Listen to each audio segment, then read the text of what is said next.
statistics is a lifestyle, baby. Like, how do you think better in the world? What you I you love you, that. you should you should you should be leaving this to when the actual podcast starts to That's such a good be saying line. these things. That's such a good line. Yeah, hey, anything you like, I can do it for the TikTok. Welcome everybody to the Smooth Brain Society. Today Alex is back with us all the way from Germany now, actually, because his, his move. To be fair, I'm in India right now, so international. And we have Dr. Liza Bolton on from the University of Auckland. Wait, is it Auckland University or University of Auckland? Ooh, I For, think our brand guide would tell you University of Auckland, but that does not stop a single person calling it Auckland Uni. okay, yeah, no, because we are technically Victoria University of Wellington, and they tried to rebrand us for God knows how long, and people still call it Vic. So, Yep. Yep. um, but yeah, so Dr. Liza Bolton is a teaching fellow at uh, Auckland University and is and describes herself as a stats enthusiast. Um, we we met at a conference where she was talking about statistics uh, and what do you say journalistic practices and understanding sets. Oh, that was basically the crust of her talk, and she's been keen to come on and kind of talk about some of the misconceptions in statistics, some things to be wary of. I think it's very important considering when we look at any news article ever or anything, even vaguely political, stats are thrown around, but they're not necessarily always interpreted in the right way. So, uh, thank you for coming on, Liza. Thank you so much for having me and for also being flexible about the timing when I was sick last week. So I will hopefully not cough into your microphone too much for today's session. And yeah, thank you for that introduction. I think that's a really I'll just bring you everywhere with me to introduce me actually, because that's a much better job than I tend to do.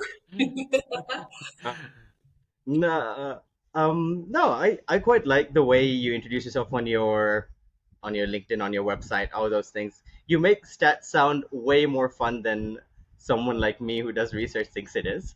Um, Uh-oh. I think I tend to have a lot more fun with statistics than a lot of people's experiences have been, which makes me I feel like I'm almost a little bit of a stats evangelical, where I'm like everyone could be having this much fun if only, if only. So I'm definitely on a mission to give you a bit of a statistical smile by the end of this. I love that phrasing. it's like I'm gonna tell everybody, for audio listeners mainly, that Liza came on with I think a 60 slides presentation as well with all different examples which he wants to share with us. Of course, we're You not going to totally go got me. through we're not going to go through all of them, but that just kind of shows the excitement in wanting to talk about her work, and we're happy to, yeah, learn from her. So, I'll actually turn it over to you, and I'll let you decide where you want to get started from. What do you think? Where do you think we should go? Cool. Yeah, no, I love that. Very dangerous, but I'm very excited to have control of the ship for a little bit. So what I thought I would start with is actually putting up one of my just close to 60 slides. You're right.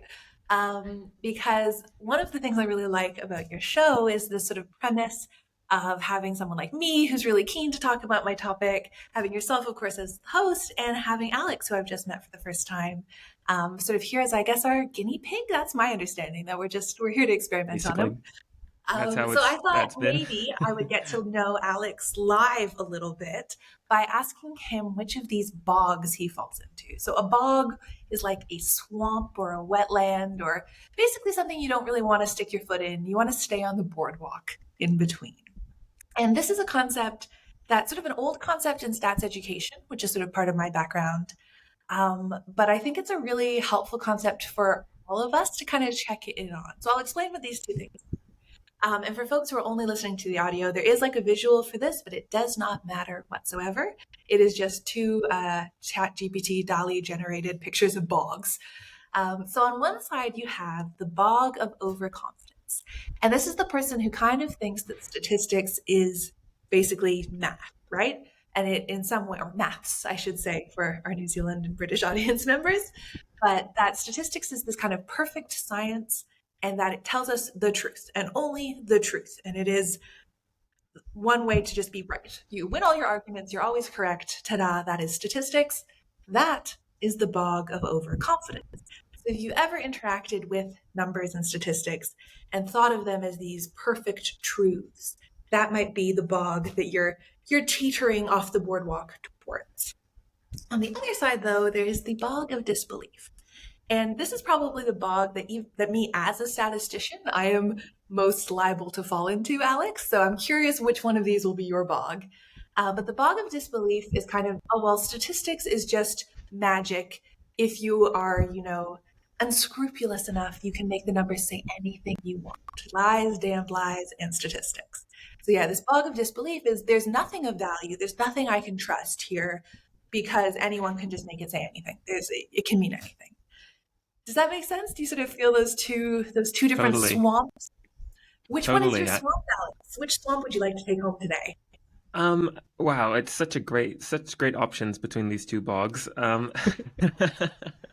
I I think I think when I was younger, like back at like middle and high school, totally the bog of overconfidence where I was really into science and I thought, stats and science meant the same thing and or were representative of each other. And it was only when I became more, I don't know, I started taking up more subjects in the humanities. And for context, I did a film and media studies degree, um, where I would probably put myself in the bog of disbelief because I feel like I've become a lot more interested in bias or the ways in which people present information to get certain results. And I think that's that tweaking that you were mentioning, that sort of magic, it can seem like where you get a set of data and two different people with two different perspectives might come up with completely separate interpretations. So I definitely would.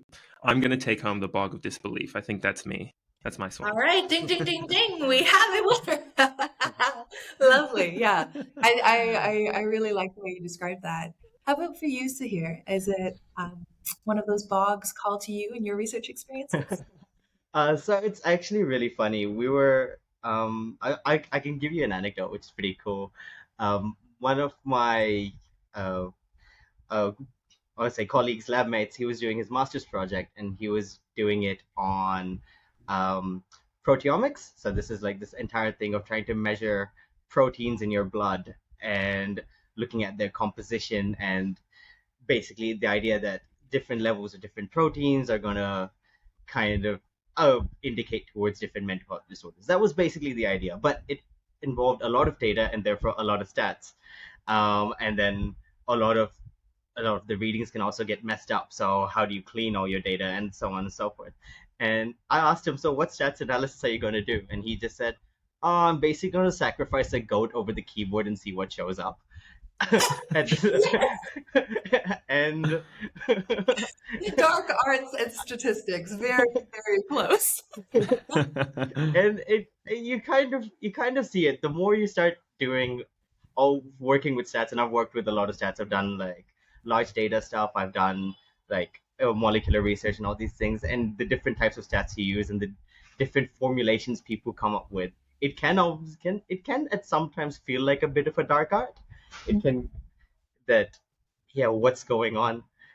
There's this thing called there's this type of correction I think called LSD correction, and Yeah, my supervisor loves it because he's like, it's LSD correction. Who doesn't love LSD?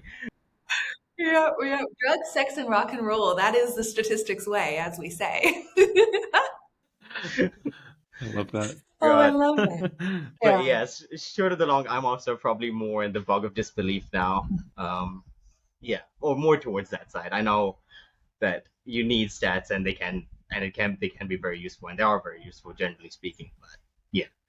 Yeah. No, it's interesting because I'm definitely in there with you on my darker days. But when I've done this kind of question with my students who are intentionally in a statistics classroom, a lot more than I expected put themselves in the bog of overconfidence. And this is Mm. something we tend to know in stats education, that the folks who come to us on purpose, even though there's a lot of different pathways to being a wannabe statistician or realizing you need some for your degree, whatever else it is, I think, because I'm someone who really cares about teaching ethics and statistics and teaching statisticians how to write and talk to non-statisticians. And yet, a lot of the folks who traditionally come to us come with that mindset of statistics as just the math that pays better. You know, you get to maybe be a data scientist and they have good marketing and there's a good job at the end of it. And so, actually, trying to help them see how much of human decision making and human choice and our attitudes and biases that are present in this work we do, that's something that I really, really care about. And because you were talking, Alex, a little bit about especially being exposed more to the humanities, there's this really cool art installation about statistics. And this is one of the reasons why I really like statistics, because statistics art installation is probably not something we all have a lot of experience with. No. But being in this field is actually like quite a creatively fulfilling kind of place to be. And so I think there's a lot more to the experience of being in a statistical field than is usually what we like represent in the outside world. And so I don't actually know how to say this name, but it's an art installation called the Library of Missing Data Sets. It's from 2016. It had a physical installation, but you can go see some cool pictures of it online. And one of the really important skills, I think, of a statistician, but also of all of us, I would argue, is this idea of seeing what's not there as well. So you can only sacrifice the goat over the keyboard for the data you have, but how did you choose to get that data? So, sir, in this research, you set out an experiment, you decided certain measures to collect. But what about the things you didn't think to measure? Or what about the group of people who aren't represented in your study because you only have access to, college students from a certain area, that kind of thing. So a lot of sure my day-to-day work is dealing with what's in front of me in terms of my data, but having an eye for what's not there, seeing the unseen, and measuring, advocating to measure the unmeasured, I think can be a really important role. It's the sort of the yin yang, I guess, of statistics. You work with the data in front of you, sure, you do your best, but it's just as important you advocate for what's not there and realize what isn't there might mean you're missing. That makes sense. So a little bit of statistical art for you. I was not expecting that. That's really cool. That's really interesting. A way of representing, to people, there is a bigger picture when you're looking at statistics. It's really interesting. I've just been thinking about the bogs metaphor. It feels like people, let's say actors who use statistics in a political context, for example, they have from your description, it seems like there's a trust that people view statistics with that overconfidence, that when someone is handed a statistic, it will meaningfully change the things they believe because it's a statistic and statistics hold power. But I think it's quite interesting to realize that statistics are an interpretation of a data set that was constructed with purpose. Right. Yeah, that's really cool. That And was so beautifully said, Alex. Like, oh, thank you. so beautifully said. Yeah. That's kind of Uh, an interesting example from just like New Zealand news today. I saw an article, or maybe it was like last night, popped up on the spinoff, and it was about some very specific statistical claims being made about gang membership in New Zealand. hmm. And now, this is not my research area or anything like that, but as someone who likes to think about numbers and how we measure things, I was really curious to see what else they'd say about it. And it turns out that it basically was claiming these really high proportional increases of like 6 new gang members a day in New Zealand, and it's increased 41%. I don't have the number in front of me, but I'll give you the link to make sure you can pop it in the doobly doo if you want. But people are kind of going like, oh, that sounds bad, but is that true? And if you have a look through the article, the source of the data is New Zealand Police. There's sort of a list of, my understanding is, gang members that they are like aware of, basically. So a registry of some format. And the police themselves were actually pretty good about trying to communicate the limitations of that data, and that changes in how they do surveillance or how they categorize these different engagements could be having just as much an effect on those numbers at the moment as actual increases in members. So you could have actually had a decrease in gang membership, but if there was better systems from the police to capture information and add it to this registry, you would see an increase, right?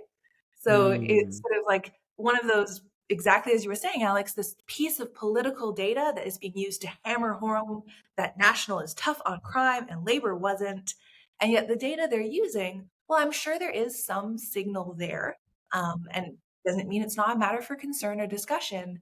But I think making sure that the people, as you were sort of talking about, Alex, were engaging with that data politically, realize that statistics is the science of uncertainty, not the Mm. science of I am absolutely right and you should listen to me and exactly what I say should change your mind. Like that's Hmm. not what we do here. Wow.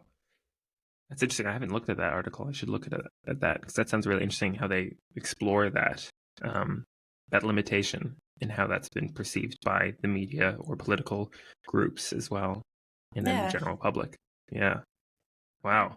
I have a friend who's a data journalist who's tried to work quite a lot with New Zealand police data. And we had a really interesting, so this article's out, so I'm not saying anything that hasn't been published yet, but they were looking at missingness. So once again, this idea of what's not there. And I believe it was like search warrant data, if I'm remembering. This is the article's by Sapir Mehran for Stuff. And it was looking at basically interactions from police, and I think in the context of search warrants. And I was looking at ethnicity for this. But when we're having this conversation, we're going, well, how does this data capture someone with more than one ethnicity? Are they only choosing one? Is the police officer looking at someone and picking what they think their ethnicity is? Or is the person being stopped for a survey about these? And it was the kind of stuff that was really quite hard to get a handle on the quality of this data, because it's not collected as the main purpose of a search warrant.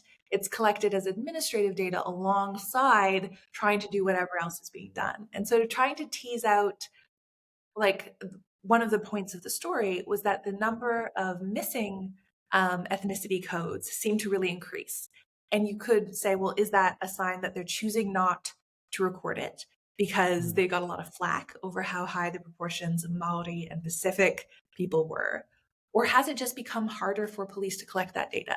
Did someone make the form back at the office worse and it's harder to collect it in? Like, there's so many logistical and deeply human reasons why data quality might not be good that has very little to do with the data itself in some ways. So yeah, the what's not there is a pretty important feature of the New Zealand like political social landscape. It's a tricky one. Yeah.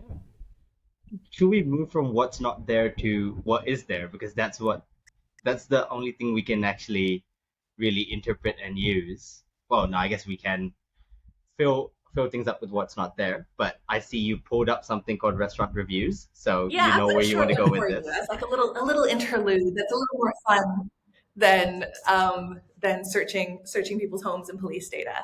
Yeah. So I have made up two fake restaurants for the folks listening.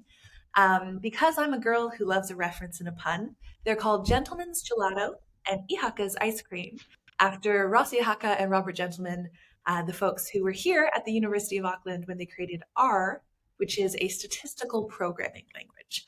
I am not going to make anyone do any programming today, but I did think might like to honor these folks in a very, very silly way. So, Alex, I'm putting you on the spot, my friend. Okay. You are picking. We're all getting ice cream after this. You know, you in Okay. Germany, me here in Yep. New Zealand, Sydney Sounds great. in India.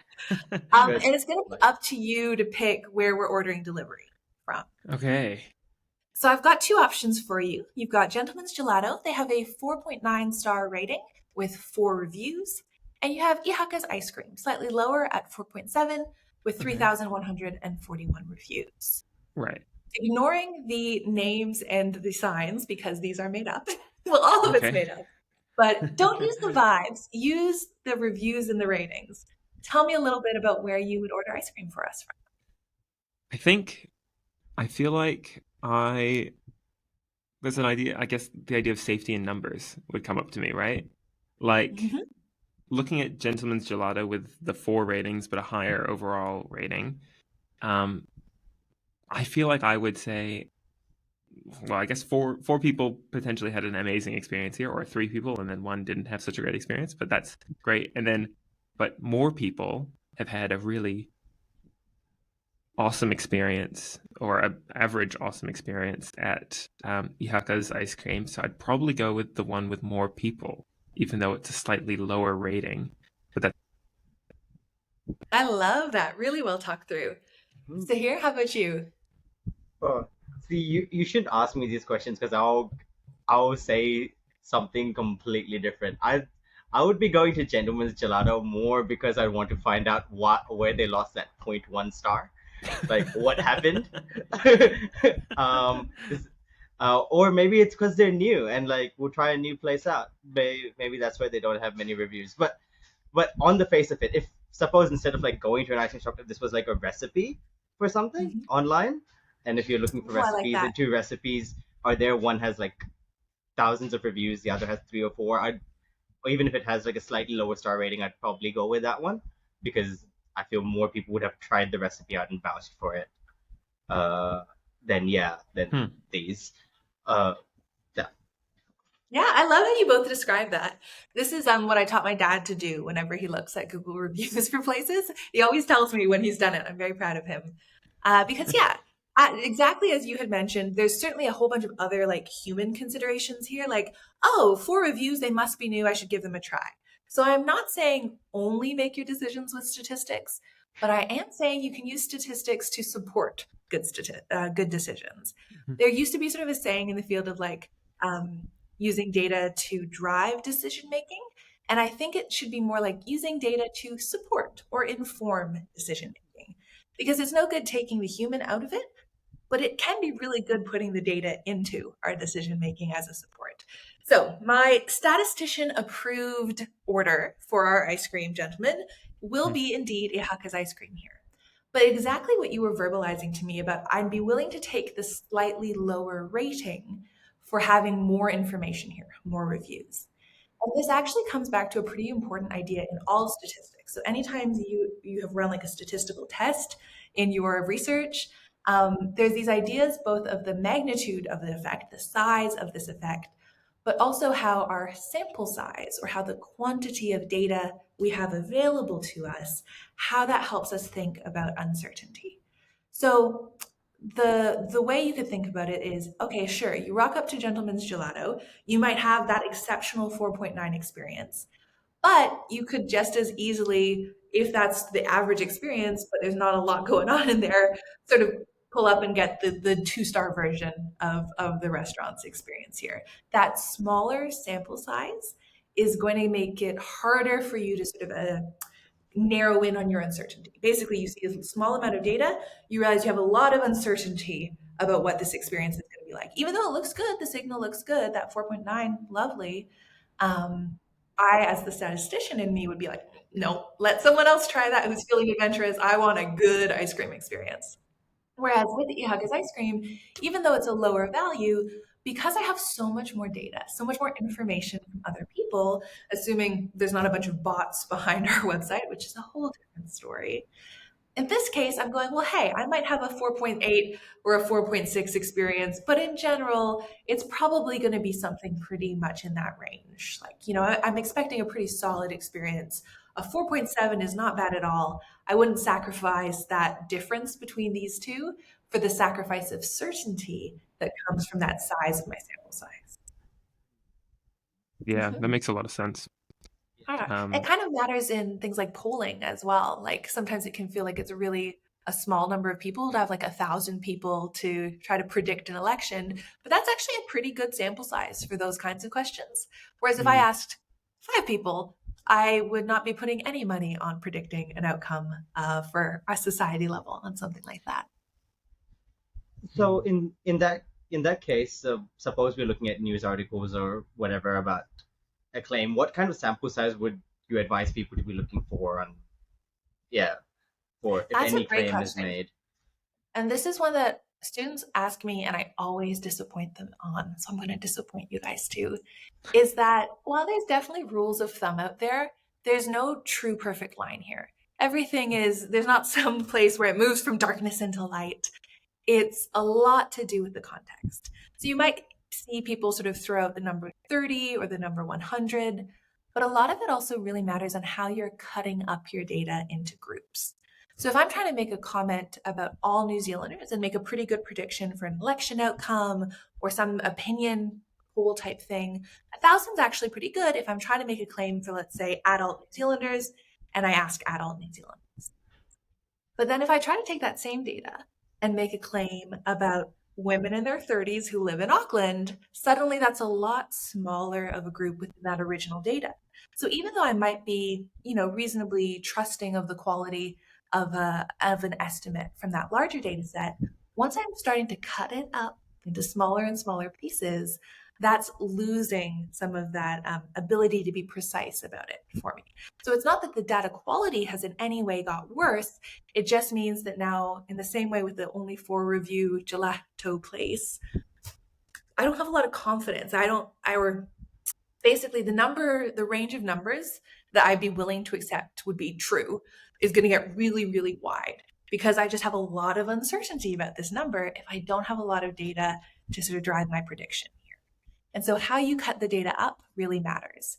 I'd still want at least that sort of 30-ish if I'm doing some sort of simple group kind of discussion. But then if I'm trying to make more complicated subgroups within my groups, that's definitely not going to be enough. So short answer is you probably will see somewhere in a textbook, or if you ask ChatGPT, it'll be like, you need at least 30 observations. But it depends on your method and it depends what you care about saying and how. Yeah, that's really interesting. I've never done a stats course, especially not at university level. But I remember when I was doing like science and I did like high school psychology or something, learning about sample size. I think the thing that surprised me the most was you mentioned it earlier that a lot of studies only have access to college age students as their sample group. And so a lot of these generalizations that are made about society at large have a very limited sample or at least range of people or observations, as you said, because it's this one specific group, usually in North America, I think. And so that obviously has impacts for the rest of the world as well. But yeah, just again, bog of disbelief, I think is where I'm at. Yeah, I love that they were exposing that to you because that also ties back into the who's not here, who's not being measured. Mhm. And I'm forgetting what the acronym or the initialism is, but they sometimes talk about Weird. WASP and weird. Yeah. White, is it European or educated? White I, educated. Yeah. Uh, what's what's R? I'm forgetting what R is. Um, yeah, I'll have to come back to but it. yeah, it was But Western yeah, educated, industrialized. I Huh. don't know what R is, and then D is developed. But yeah, yes, yeah. So basically, what Alex did a better job of describing, because we both forgot the initialism, is that, yeah, you have in your studies the, 30 to 40 people who saw the poster on campus, thought that they could do with an extra, $20 gift card for half an hour of their time and went and did the study or went and did the survey. And that really limits our understanding of the world around us and our understanding of the variety and uncertainty. It's not all about getting a good guess of a specific single number. Part of the goal is also to understand the variability, the variation between people is often a really interesting and important question when we're planning for a world that humans live in together. I Hmm. I googled the acronym, and it's Western educated, industrialized, rich, and democratic. So there we Oh. go. Yeah, There we go. There you go. R was for rich. I feel bad now. rich. That's the one I A little forgot. disappointed we all forgot to be rich today, but oh well. Yeah, damn it. It's that meme which I keep seeing these days. Well, I was in my mom's womb in 1995 as opposed to buying a house for 25 pence or something. Yeah, Damn and it. that's on you, man. That's on you. Really It's on me. unproductive financial fetus were you. Yeah. Ah, all right. Yeah. So what next, Queen of I've Stats? got a story for you. This one's kind of old, but I think it's a really good one, and that you'll see echoes of the kind of issues that we as humans have with information. You'll see echoes of this in probably what you saw from people on social media in COVID, what you might have seen from people around elections. But it's one specific sort of example of how we're not always the most reasonable with information. I do just want to flag as a brief content warning that I'm going to quickly mention abortion in the context of this case study, but it's not the main topic. But if that is an issue for any of the listeners, maybe you can timestamp when we're finished or something like that. I'm putting that on future you. But yeah, it's not a big part of the study. All right, so this one is old, I guess 1995, back when you were not buying a house, silly, silly you. This story takes place in the United Kingdom. And so there's a United Kingdom, or at least at the time, committee on the safety of medicines. And so if you have people in your lives who take oral contraceptive pills, you may be aware already that these, like for a long time now, have an associated risk of blood clots. So current ones as well, this has kind of been a true feature of these. But by improving the like the formulation of them or like tweaking different things, that's something that's being worked on. But it is just one of those things that's a risk with this particular medication, as any medication can have side effects. But there was this sort of, they called it like a doctor's note, I guess, that came out and it was sort of meant for public, like the public to be aware of.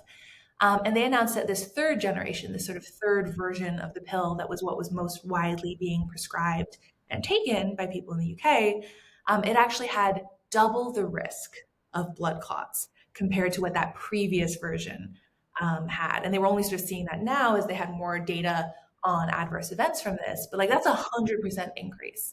And so this came out and this was publicized quite a lot in the newspapers at the time. So I've got a couple snippets on screen.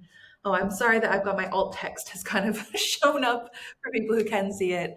But basically, I've got a clipping from the Guardian newspaper, and the title was "Blood Clot Alert on the Pill," and that women were being warned about 7 brands of contraceptive that were under that third generation, and this doubled risk of blood clots. And as you might imagine, this caused some concern that people who had been taking this, might take this every day of their life, were now hearing this very scary feature of this medication that they were on, and that was probably quite important to them. And so there were like health clinic lines that were full of callers. Like there was quite a lot of panic. Is basically what I'm trying to get to you at this point in the story. And so, as I said at the beginning, we already sort of knew that oral contraceptives could cause blood clots, and that was a risk. And if you had a precondition that made you more likely to have them, it wasn't an option for you.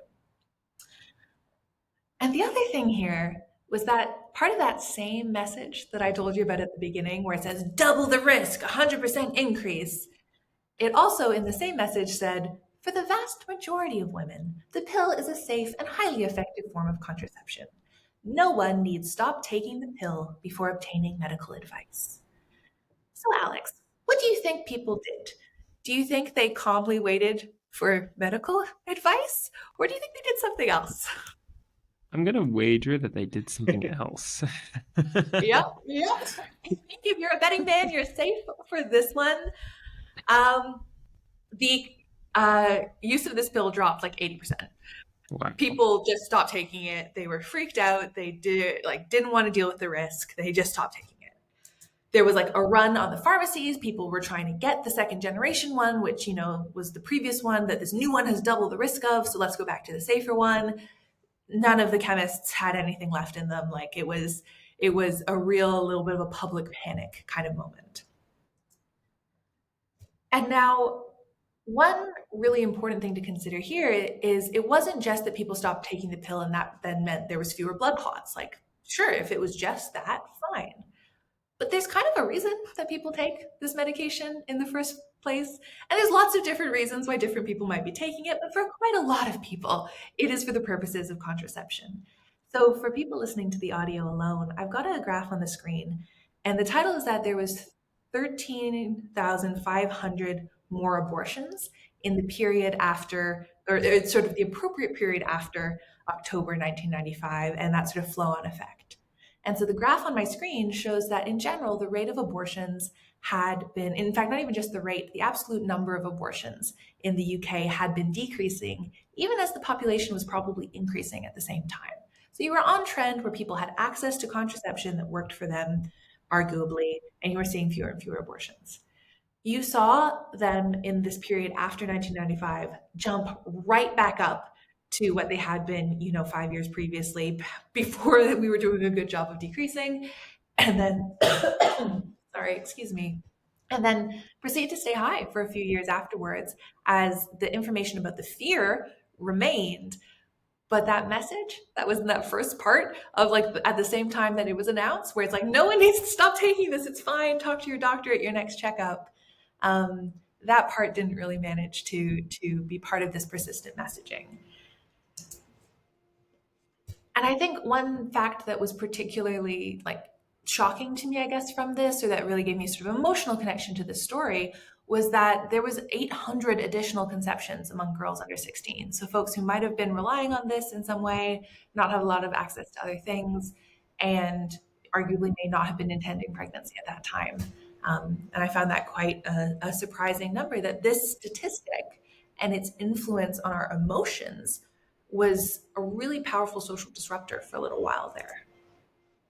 This also just has dollar signs attached. So if you're like, I don't care, I don't need to take the pill, 4 to 6 million pounds more were spent by the National Health Service in that time, which is a good chunk of change.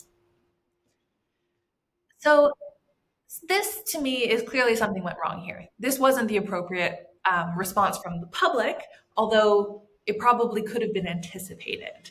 I'm curious, if I sort of stop at this point, what questions do you have? Like, what would you have wanted to know if you were receiving this in the media, or if you had, a person in your life who was trying to make a decision? Do you feel like you had all the information you needed to make a choice here? I think I'm interested in double the risk, right? Because double the risk sounds really alarming, and I think you can kind of understand the response from that perspective because that's a scary phrase. But I'm interested in the initial risk from the second generation before it gets doubled. Because if it's like the risk is like 0.01 and it doubles to 0.02, is that correct for doubling?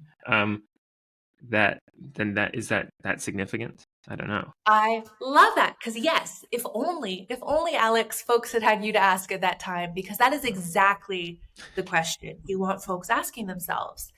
And there's a whole other area of study that's outside of mine about like our risk tolerance and like when we think of different risks and things like that. But fundamentally, if you double a really small number, you still have a really small number. And Mm-hmm. so I'll show you just sort of briefly what this kind of looks like, I guess, as a picture.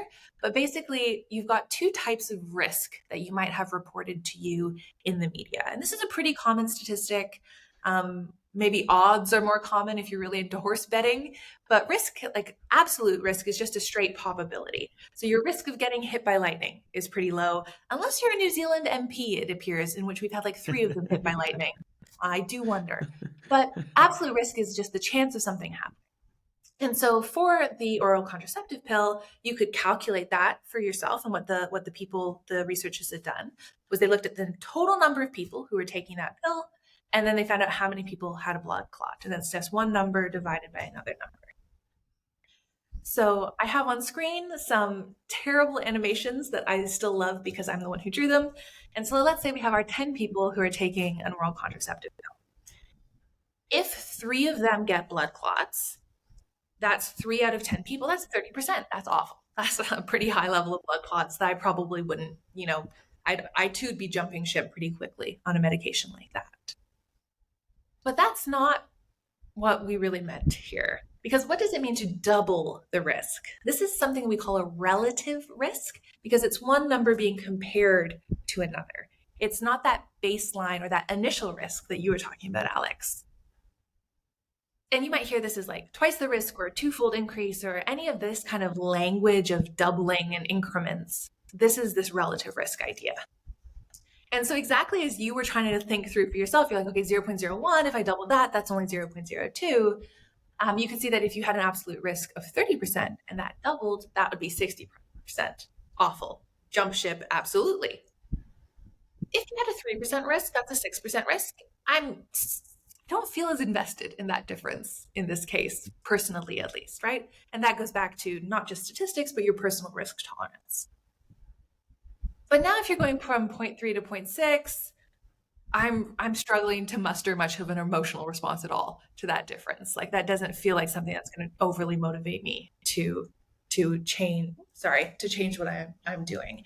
I don't actually have the number directly in front of me, but the risk from the second generation oral contraceptives was much smaller than even what I have on screen. It was something like 0.1 in 1,000 or even smaller than that, I think. I'm sorry I don't have it to hand.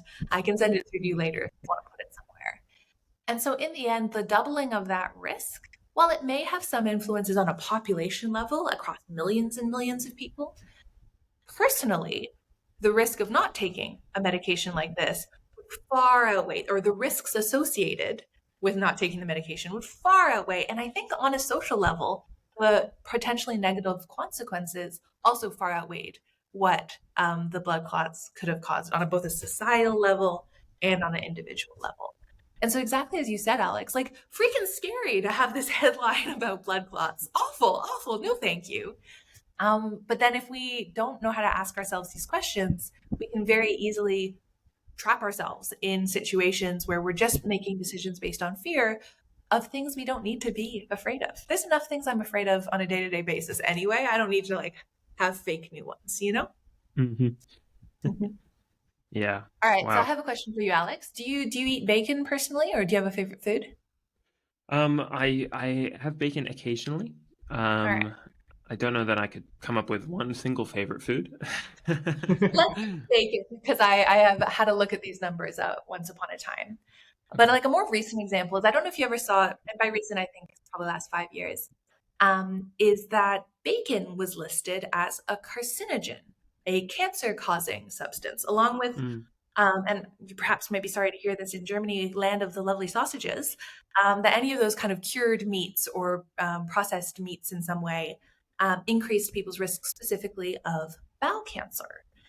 oh dear. And I believe, and I'm sorry, I don't have this number in front of me, but it was something like a 14% increase in risk. And when I started looking at that, I was like, the people I know who really like bacon, that seems like not that bad an increase or anything like that.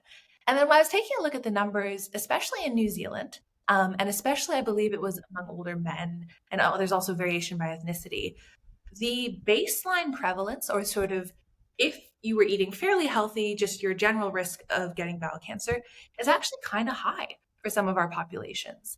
And so while a 14% increase is nothing as scary sounding as a 100% increase, when I was looking at those numbers, and if we're going to report bias, I am a vegetarian, so perhaps I don't have as much skin in this game.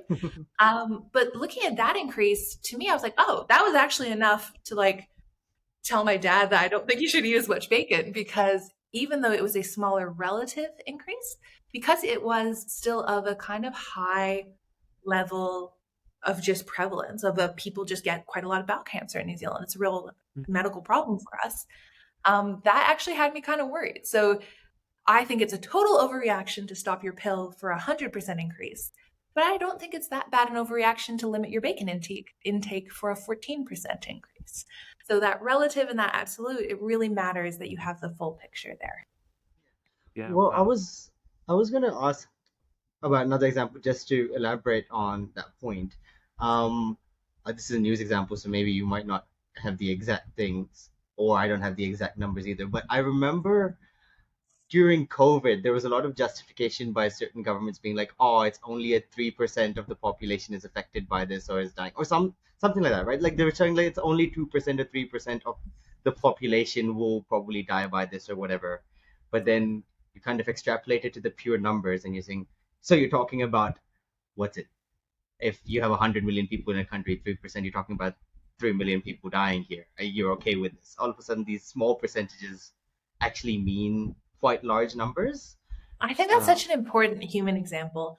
If the question is, okay, I'm sort of discounting small percentages in some cases, but in the COVID example, you're like, oh, it's only 3% of the population.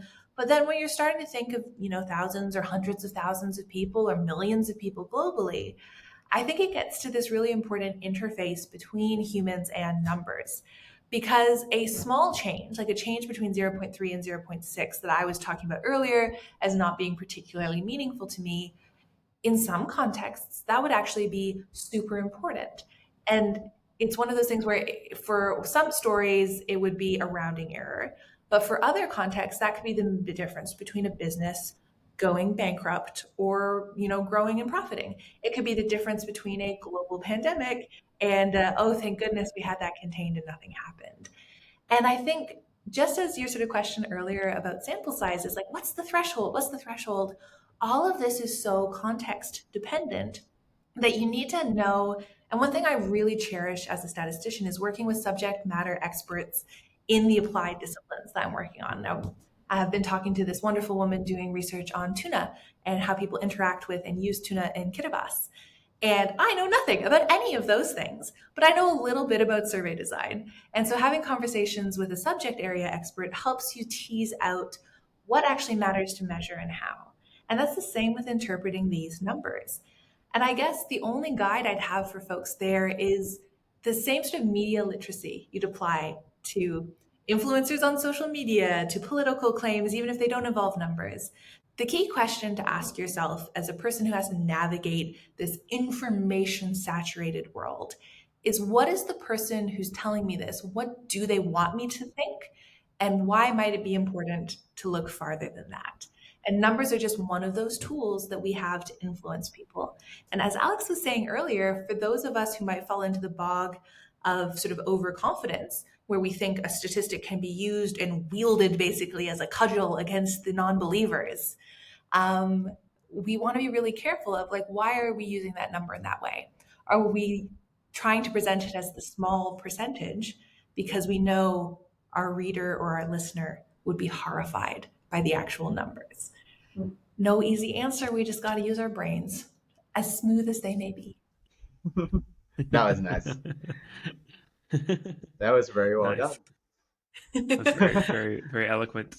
Well, I was so thrilled with your response, Alex. Like, what question would you ask? You nailed it in one. That is the question you want to be asking yourself when you're presented with those things. Thank you. Yeah, no, it feels like, I don't know, I guess I am quite suspicious of data.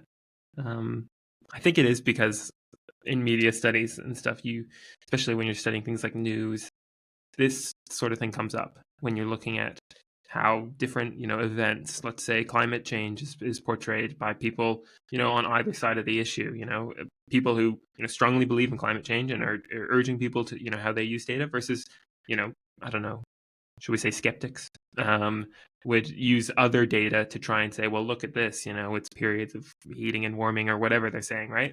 Totally. Yeah, numbers are a weapon that everyone seems to use. Yeah. Yes. Heck yeah. And you want your weapon sharp and your wits sharper when it comes to numbers, I think. Yeah, I love how you describe that. Yeah. I think from a more science perspective, I think one of the biggest things which changed in between me being what we were taught in undergrad versus our approach to looking at research in masters and PhD was that we went from reading all these articles and believing that this is the truth, that oh, they found this association, oh, they found this, to going, we went from that in undergrad to all of a sudden being like, okay, so what was their sample size, like how did they run this experiment, or if we're doing a bio experiment, what chemicals did they use, because that could affect things. There were so many other things we started looking at and started critiquing, which we didn't before. What actual statistics did they use? Like, what analyses did they use? We were also, are they hiding any data in the graphs which they presented? Oh, you kind of change completely from what you're taught in undergrad. And I think all of us would have been a lot better off if they had taught us those things beforehand, because then all of a sudden we wouldn't be so scared when we read these massive, eye-catching, like, stories and like all these weird graphs which show up without a correct x and y axis. Yeah, I feel like there's a real missed opportunity for so long in terms of that, in helping people learn how to understand, statistics and how they work. Yeah, that's so well said. Now, Alex, I did a little bit of sneaky looking up of you before I actually came on this call. Would I be correct in thinking this? I swear this is related, Zahir, to what you just said. Would I be correct in thinking you are interested in the TTRPG, tabletop role Oh my playing game? goodness, you're 100% correct. Yeah, yeah. All right. Well, I was very happy to see that because it meant I didn't have to plant some knowledge in y'all beforehand.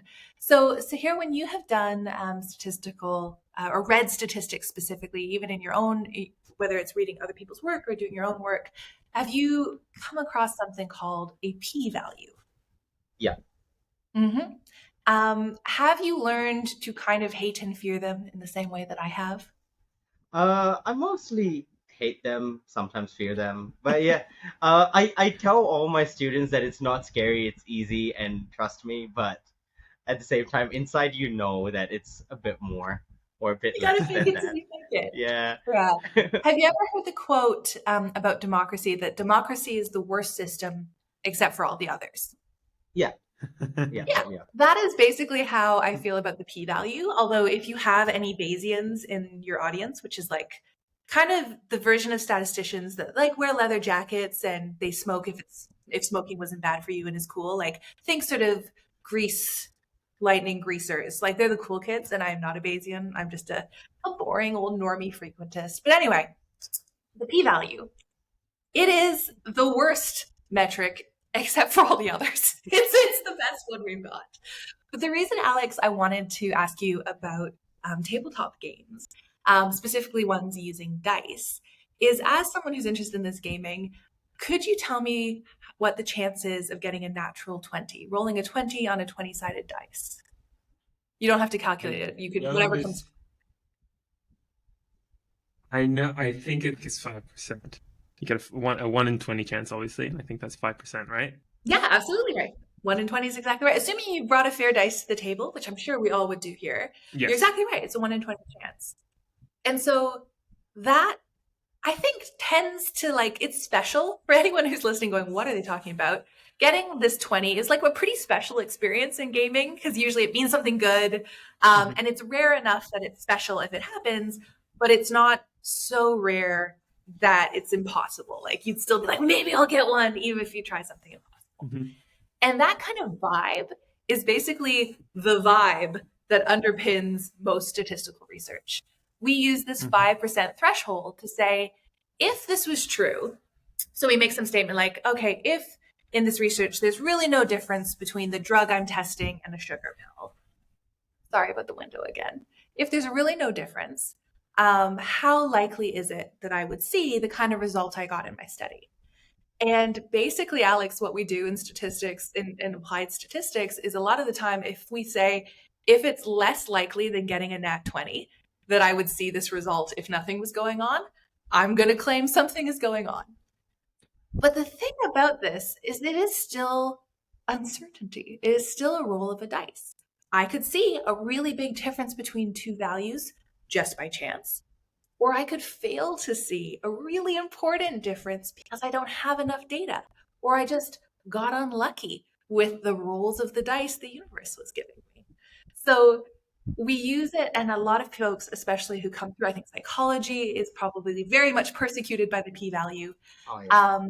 I think we sort of raise our young researchers to have this 0.05 threshold, and I think at the back of their heads, it must be in some stone scroll or like stone tablet upon a hill. Surely there is some reason why we devote our lives to the worship of the 0.05 threshold. Uh, and I've heard two stories about why this is the case. One is that back in the day when statistics books had to have tables in the back of them, so you could like look up different numbers when we didn't just be able to put it in a calculator.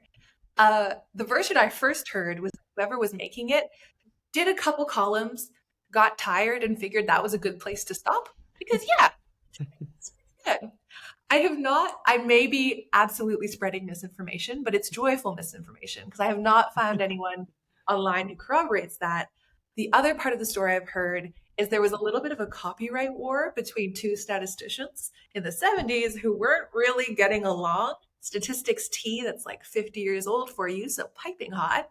And basically, the one guy was like, I can't just copy the table the other guy did because he'll sue me because he's like that. So I'll just pick a couple columns and make my own version, and it'll be different enough. And then in trying, and I think the underlying effort was to try to make it a little bit easier for non statisticians or new statisticians. But in this effort to simplify, as is the case in I think all fields of research in life, in the effort to simplify, some of that nuance is lost.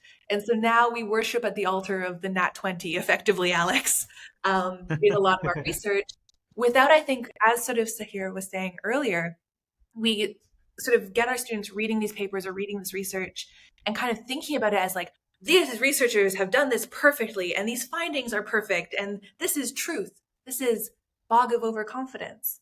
And then the farther in you go, you're like, we're doing it on vibes, man. 1 in 20 seems kind of cool. Let's make our whole discipline do that, right?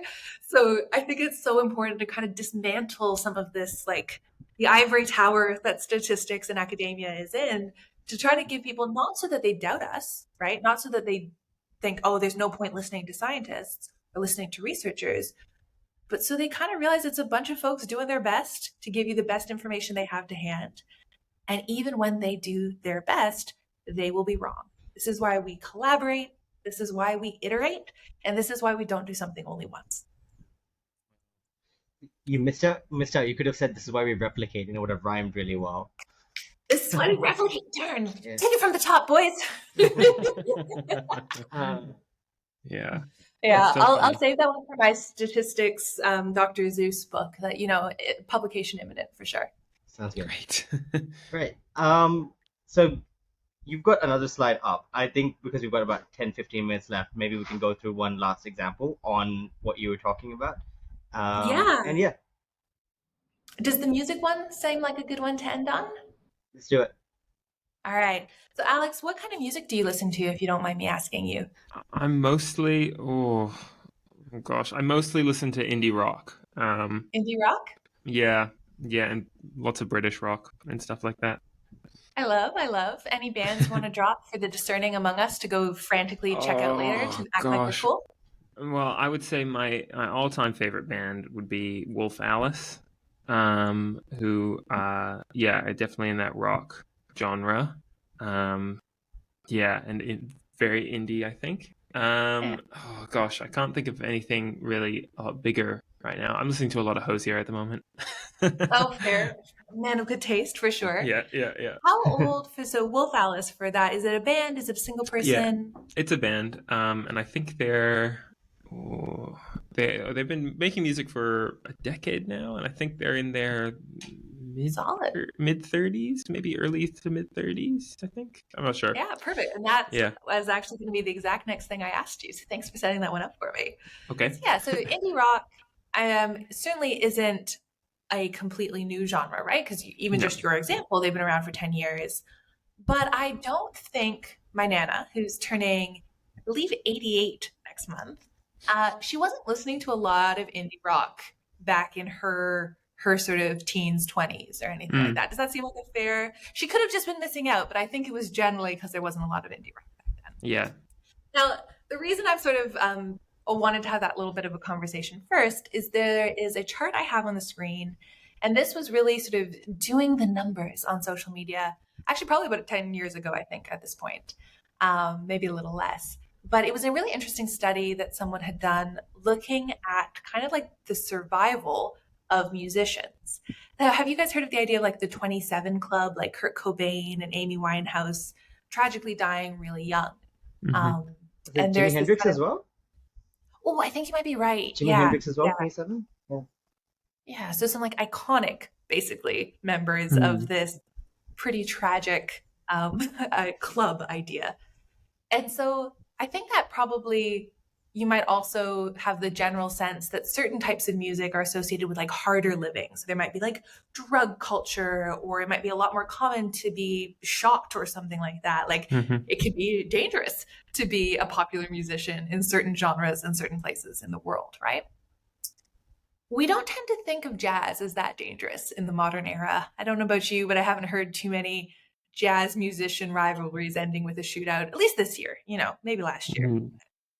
So the graph that I have in front of me, and the last thing I wanted to share with you, because I think it comes up a lot in things we see in our lives, but isn't necessarily something we even teach in like an intro stats course or teach people or do a good job of teaching people. And I take that blame on myself. So on this chart, you have a range of different genres, from blues at the far left end down to like rap and hip hop on the far right. And the graph, there's a couple of things wrong with this graph, and there's a link that I can share if you want to go deeper into it. But basically, the sense of this graph is you can see that US female and male life expectancy has sort of increased over time. But you can see really big differences between musicians who are like blues, jazz, and country, who are kind of doing pretty well for the national averages. And yet you're seeing this really shocking sort of dip for more what you might associate with like harder lifestyles these days, perhaps in punk and metal and rap and hip hop. And so the reason this chart was so popular is, and we've just had this conversation, right? 27 Club, you can see in your head, how many rap songs do I know that are about drugs? A lot more than I know that are about jazz. Then again, Frank Sinatra got up to some stuff with the Rat Pack. But anyway, this, if you take a quick look, sorry, you can see where my musical reference points are coming in. Taking a quick look at this graph, imagining it comes up on your Facebook feed, or at the time it was published, your Twitter feed, it really sort of confirmed things that people kind of already might have had a vibe on. And so it got shared and was really used to kind of, beat up metal, rap, and hip hop for those terrible lifestyle choices. The thing that we sort of talked about, Alex, though, with the genre that you like with indie rock, is it's not that old a genre. So some of the sort of leading lights in it are probably not even that old, right? So the band you were talking about are in their 30s. You could argue till you were blue in the face about the origins of rap and hip hop, and they all have deep historical origins. But as popular music genres that are recognizable, they're not very old. The 70s, maybe. So for you to be an artist in that genre, you haven't had a chance to live to a ripe old age yet. You cannot be 100 and have started as a rapper in your 20s at this point. That's just not, unless you're doing some time travel, that's probably not going to math. The math is not mathing. You absolutely can be a 100-year-old former jazz singer, because jazz has been around for a long time. And this is it's a subset of things that are sort of these survival or selection biases. But this is a specific subset. So the vocab I'm going to drop on you is this idea of right censoring. So censoring, you might think of in Alex as like in media, as if I was putting my black redacted tape over text. And it is kind of that idea. I can't see into the future. No matter how good I get at statistics, I do not get that power. And by my inability to see into the future, it is censored to me. It is redacted. It is a black line on the text of the future. And so I can't see how long the people who are still alive are going to live. I can only see the people who have currently died. And because it's a young genre, if you've died young at this time. So 400 years from now, when the ethnomusicologists do this graph again for these exact same sets of genres, and we've far moved past them into super techno solar cyberpunk, we will probably see all of these look pretty similar because they will just be people who are making music and dying like all people do. Is that an upbeat thing to finish your podcast on? And music and rock and roll. I mean, kind of. It's good to know Yeah. that Snoop Dogg and Eminem and all will probably live to this average age of most jazz musicians. If Yeah, maybe we with, can with have them Reassuring. with us for a while longer. I'm I, so I thankful. I guess with the graph as well, with as it shows increasing life expectancy as well as life expectancy goes up, you might even see 100 years down the line some rock and hip hop and all these artists actually exceeding or going over, right? Because I love that yeah, because, yeah, the music they play is probably not the driver of their longevity. Exactly as you're saying, the context they live in, with better medicine, we know Hmm. you shouldn't smoke now, like all of that societal knowledge is probably going to be a bigger driver for the majority of musicians for what their long-term health looks like, not just that they are like cool and hip in slightly emo bands or whatever. That's such a good insight because, yeah, that's exactly right. Those ethnomusicologists 400 years from now might see something that looks completely inverted from this, where you go, wow, what good health all our hip hop stars were in. How delightful. Wow. I I hadn't even I hadn't realized. I was trying to make sense of this graph myself. Like It's a what could be tricky one. I don't what love could be it. the thing? Yeah, no, that's great though. That it that the youth of the genre means that you just that line you said, you only have the data of the people who have died, and because the genre is young, they've died young. So it's going to skew it Mhm. completely. I just didn't even make that connection. That's wow. I think Yeah, that was and a why great one would you to if end on. your first thing is already like, oh yeah, this agrees with my preconceptions. And I Yeah. will be fair to the original author that she does mention that, or I believe it was she, or the author mentions this as a confounding feature. But you Mm-hmm. can't step from this chart because, as we were talking about before, anytime you attempt to simplify, you lose nuance. And Mm. that's actually really a hard kind of thing to get across in a graphic. You'd really have to change the graphic here. And so Mm. I think whoever probably put this together was doing the best with what they had. But a really key part of the understanding of the way to think about this data in order to understand it completely gone if you don't have the little questioning voice, the little statistician who sits on your shoulder and asks you these questions.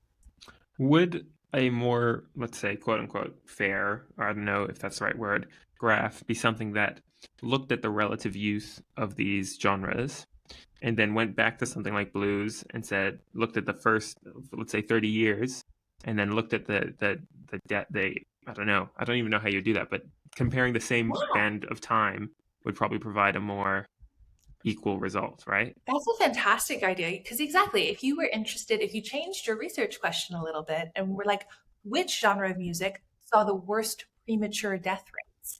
And you go Mm. death before 30 or death before 35, pick something that seems kind of fair based on some of the genres you're picking. Mm-hmm. That's a fabulous question, Alex. And that would give you probably a really different insight where Mm. if it's old blues or jazz, you might be seeing people who are still suffering from tuberculosis, people who are Yeah. dying in World War II, when, like, there's all these other features that exactly as Sahir was saying before, you might actually see that there's lower premature mortality in some of our modern genres because these folks haven't gone to fight in a war. They have access to treatment for tuberculosis. Like a lot of the things that are actually driving mortality here are not your taste in music. Mm. Wow. So such a good Awesome. question. I That was really good. Think that's a good place to end on. I think so. Yeah, This is absolutely. That was great. Thanks for just like letting me run wild on all my favorite topics. How cool has this been? Well, It's been really cool. we can let you run wild for longer. Maybe we can have you back on next time with more examples. Don't tempt a We girl. haven't covered so many things. I saw a slide there called p hacking, which is a whole different thing. We just touched upon the p value, but we didn't even get into any of the scarier stuff of how things data can be manipulated. Oh So yeah, there's a fantastic interactive that either you can pop a link into it or yeah, if your listeners will let you have me back, believe me, could I tell you some more stories about what you can do if you want to do wrong? awesome. Well, before you say goodbye to the listeners, last thing which we will ask you is if you have any one piece of advice for them before you go, and that's how we would end. So, Yeah, thank you for this question. What I hope folks might have got from this or might be able to get from other sources is you don't have to have been a math genius to be a good statistical thinker. And I want for all of us, if I was ruler of the world or had my magic wand, good statistical thinking would be the wish. If I was the world's fairy godmother, let's make it a little more benign. I wave my little wand and we are all more confident and thoughtful statistical thinkers. On the other side, if you are a math whiz, that doesn't automatically make you a good statistical thinker because a comfort with uncertainty, the ability to see what's not there, and a sort of questioning mindset might be part of your good math set, but if you're just a timetables whiz, that's not the same thing. So I hope your listeners are a little more enthusiastic. They have perhaps the beginnings of a statistical smile after this conversation, and maybe a little bit more confidence that they're asking good questions and that there are good ways to interrogate the data that is being presented to them. Half the world goes to the polls this year in 2024 when we're recording. And I think there's no more important time than present to be more confident in our ability to make good decisions and to have data as one of the things in our toolkit to make those good decisions. awesome. Beautiful. Well said. Very well Thank said. you. Thanks for letting me say it. Awesome. So thanks, guys. Thanks, Alex. I hope you enjoyed that. I love that. It was really great. Yeah. Super fun. Okay. I hope you enjoyed Dr. Bolton stalking you online as well for Yeah, well, that was I a love your genuine Substack. surprise. Yeah. Shout out to Alex's Substack. Yeah, Alex has got Thank a you. few podcasts going as well. You should follow all of them. Yeah, Oh, yeah, thanks. It's actually really interesting. I've spoken to quite a few people about statistics and dice things as part of those projects, which has been really fun.